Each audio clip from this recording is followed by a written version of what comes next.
After weeks of Jon throwing shade at the UFC, teasing fights that never happen, and mocking Tom Aspinall, Dana stepped in, and he made it clear, enough is enough. He's reminding everyone who actually runs this show, this back and forth, it's not helping anyone. Not the UFC, not the fighters, not the fans. Tom Aspinall, Jon Jones fight. It's a bit different now, right? Because Jon's been tweeting a lot about the fact that he's told you his plans, he's ready to vacate the belt, and all the rest of it. He said he's ready to vacate the belt. He said he doesn't care if you strip him, he would vacate it. Crazy. Yeah, I've been busy. I haven't been keeping up with the gossip. He comes back. He's either back today or came back yesterday or whenever he was in Thailand. So he's home. We'll be home tonight and Tuesday. We'll figure this out. If he doesn't fight, because he also called out Francis Ngannou. He said he'd rather fight Francis, which I assume. Who did? Jon. Yeah. Okay. Not that interested in that then. But if he doesn't fight Tom Aspinall and he does walk away, do you think he's ducked him? Would you? Tom Aspinall's the guy. He's the guy.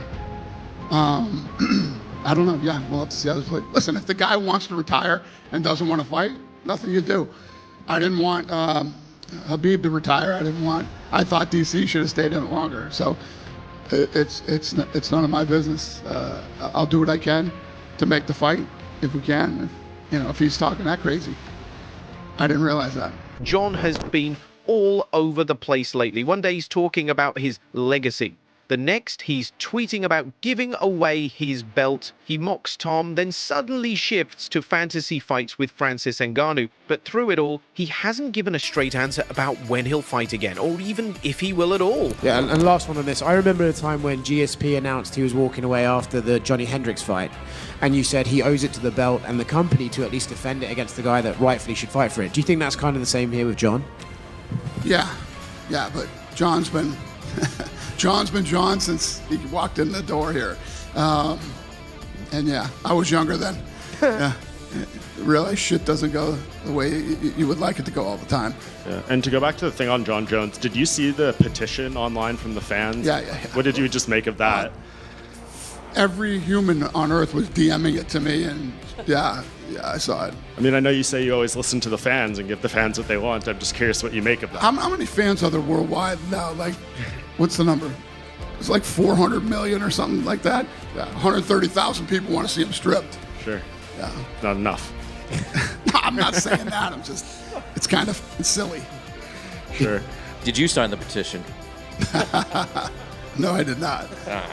And now, Dana's done playing along. He finally admitted it. Things with Jon are complicated. But that calm exterior, it's cracking. The frustration is real. The heavyweight division is frozen in time, and fighters like Tom Aspinall, who are ready, are stuck in the middle of this messy power game. That he's ducking Tom Aspinall and stuff like that. He said, I spoke to the UFC a long time ago about what my future plans are. I haven't really worked out since my last fight in New York City. Honestly, I believe it's in the UFC's best interest to keep presenting me as the company's champion, not Tom.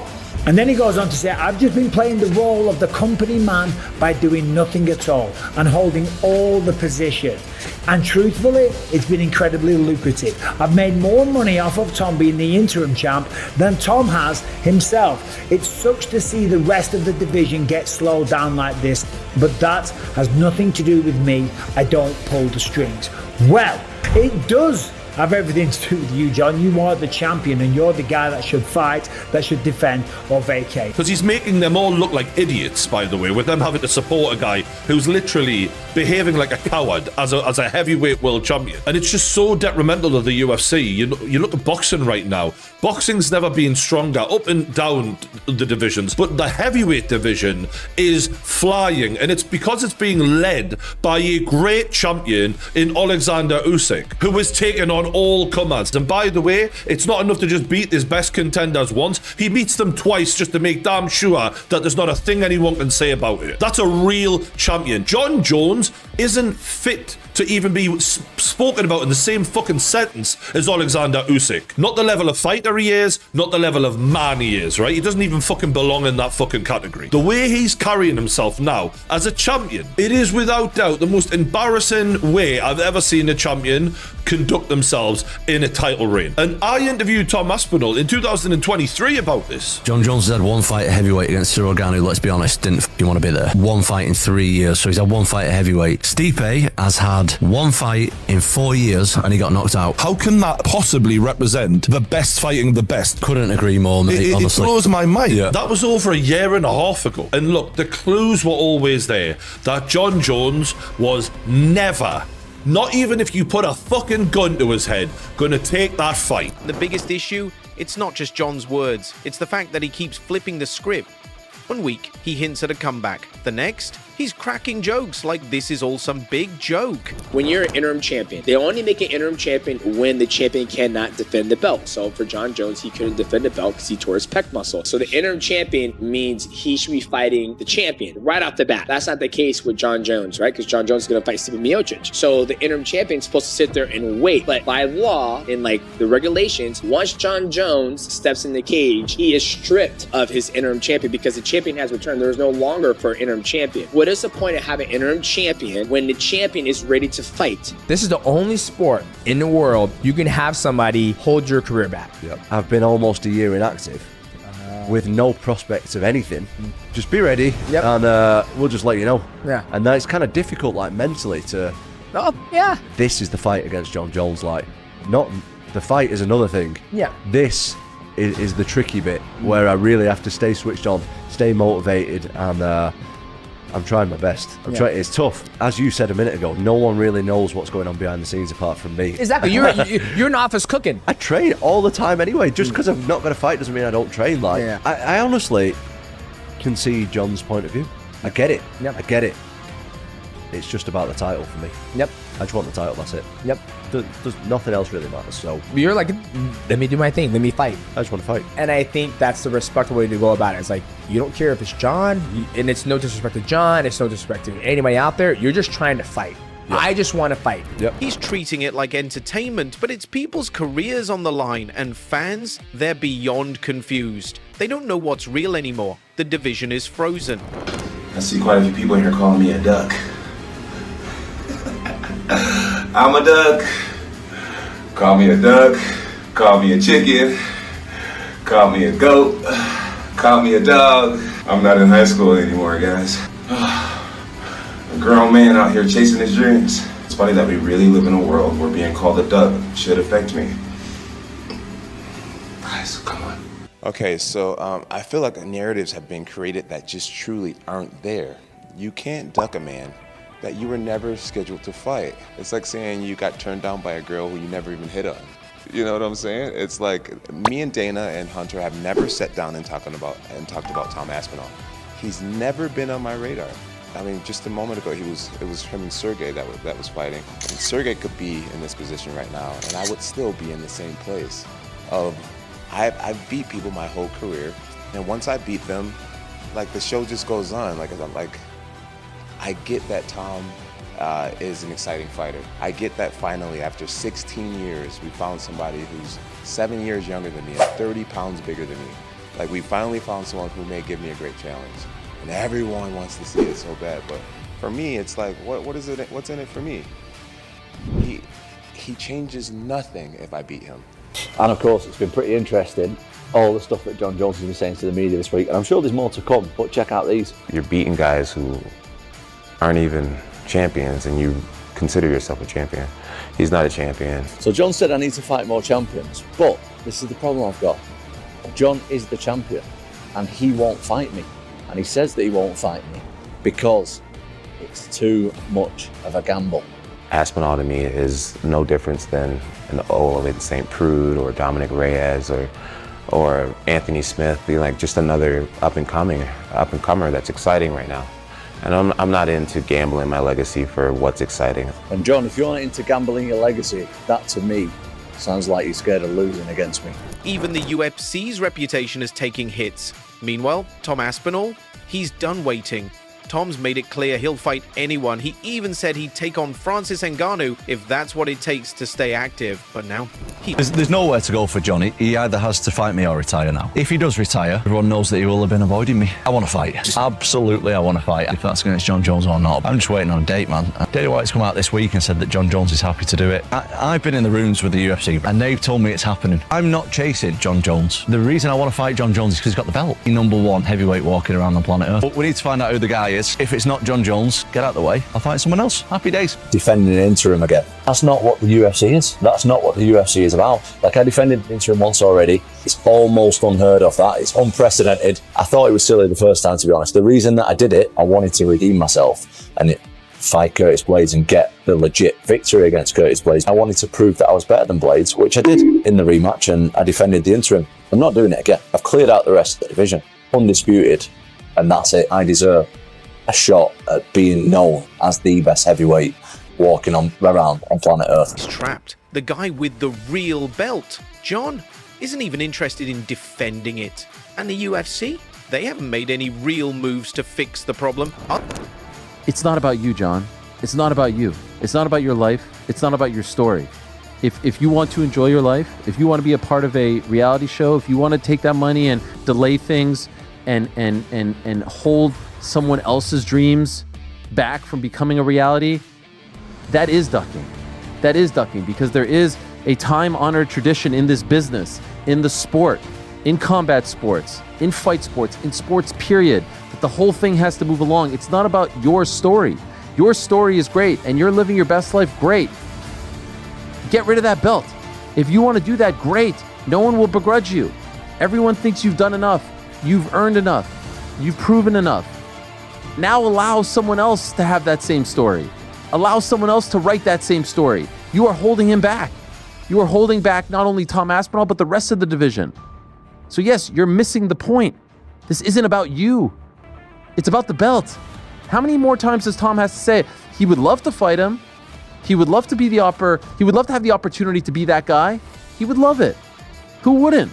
But he just wants that belt. He wants whatever that belt signifies, whatever it symbolizes, and what it brings. It brings all the things that Jon Jones is enjoying right now, because if Jon Jones wasn't the most decorated champion, wasn't the greatest light heavyweight champion, wasn't the 2-division champion, he wouldn't be doing things like this. He wouldn't get opportunities like this. He wouldn't get the opportunity to live his best life. And now you are stopping someone else from living their best life. Do you get the difference? It's not about you. And so when the legends fought you, and I'm not even talking about when you were champ or tried to become champ, I'm talking about the dudes that fought you on the way up. The important thing in this sport is the belt. The most important thing to the UFC is the belt. That's what everything gears towards. And they have told us they hate when people vacate the title or don't want to defend the title. Well, that's what's happening right now. So tell me where I've been unfair. Tell me where I've lied. Tell me where I've been biased. I saw some people saying yesterday, like, oh, he just defended the title. All right. Are we going to wait till November to strip him? The fight that they want to book is for November. It's for MSG. If he doesn't want to fight today for November, it's time to move on. Other fighters are starting to speak out too. Paddy the Baddy, he said Jon should have been stripped already. Guy called the whole situation embarrassing. And even Ariel Helwani dropped a bombshell. The UFC has set a deadline. Either Jon commits or... Jon Jones has basically confirmed that he actually is indeed fighting Tom Aspinall. When are you fighting Tom?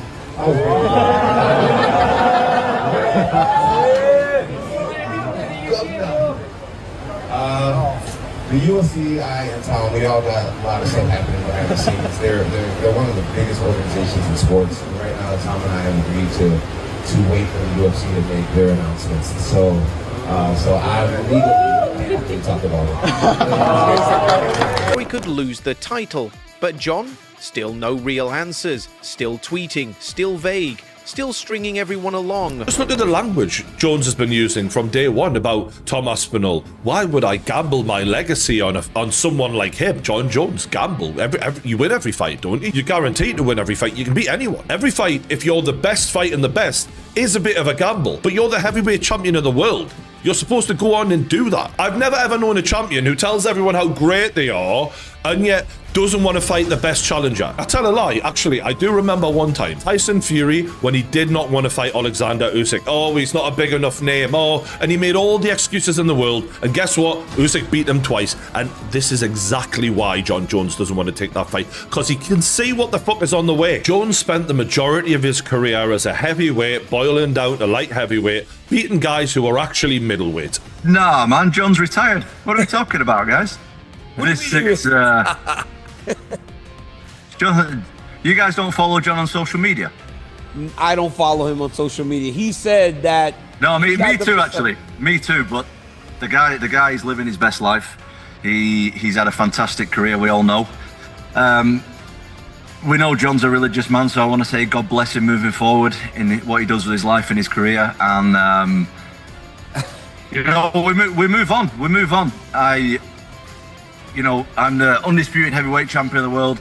I'm ready to take on all comers, get this division moving again.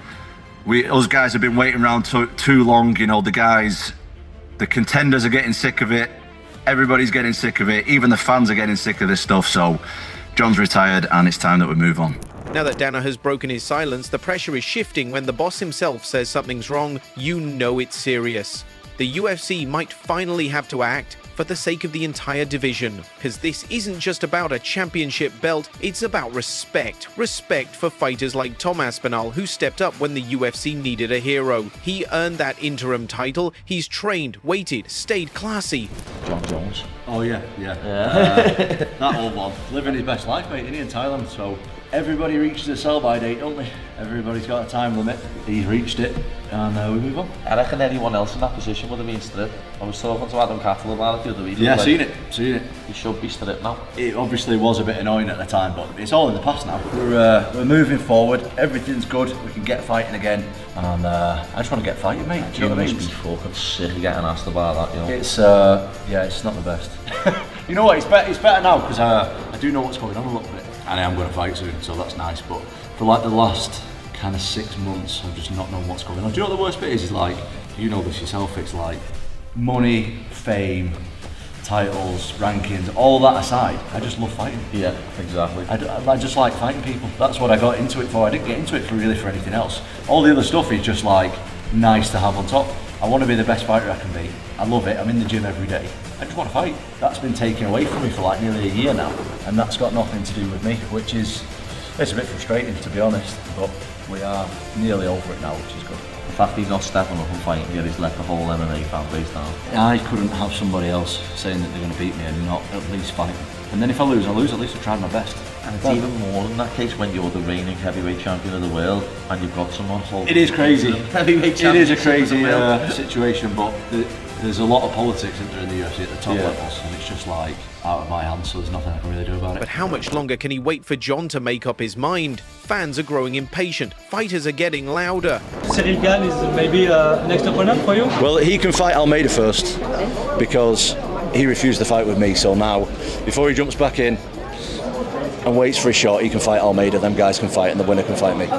What's the last 6 months training been then? Where you've been just in limbo? Have you been training to specifically fight Jones, or just been training? No, I've just been. You know what? That's actually one of the positives that's come out of it is when you've got a fight, you're training for a guy, aren't you? Yeah, you're training for one guy. I've just been training to get better, which is great. Do you know what I mean? I've been like improving and that, and I'm someone who's in the gym constantly anyway. Like I'll train twice a day if I've got a fight or not. Obviously the intensity increases if I do have a fight soon. When I seen you at that UFC London when Molly retired 3 weeks before my fight, lad.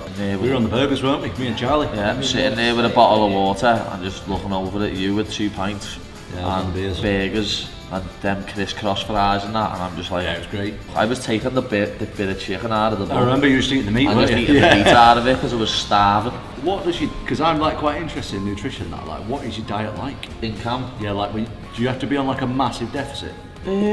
Not massive, but like, I am in a deficit every day. As we go through camp, I'll start at like 2,500 calories. Then halfway through, I'll bring it down to like 2,250, and towards the end, I'm on like 2,000. But I'm burning like 3 to 4,000. Yeah, of course. Yeah. If you're training intense, you're burning shitloads, aren't you? Tom Aspinall joins Daniel and I on Good Guy Bad Guy. And Tom Aspinall informs us that he does have his next fight. He does have his opponent. He does have his date. He can't reveal to us what it is.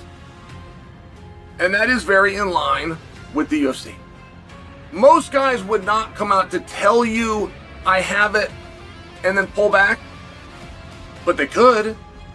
They are asked, particularly fights of that magnitude, the heavyweight championship, they are asked to wait for the press conference to come. And Tom even says that to Daniel and I. You know, kind of gets the front, says, and before you guys start asking me, as you know, I can't announce my own fight. All right, great. While that's happening, which, by the way, Tom Aspinall adds, I can't tell you what it is, but I will tell you what it's not, because it's not Jon Jones. And the UFC, they're almost out of time. If they don't fix this fast, the heavyweight division could spiral into chaos.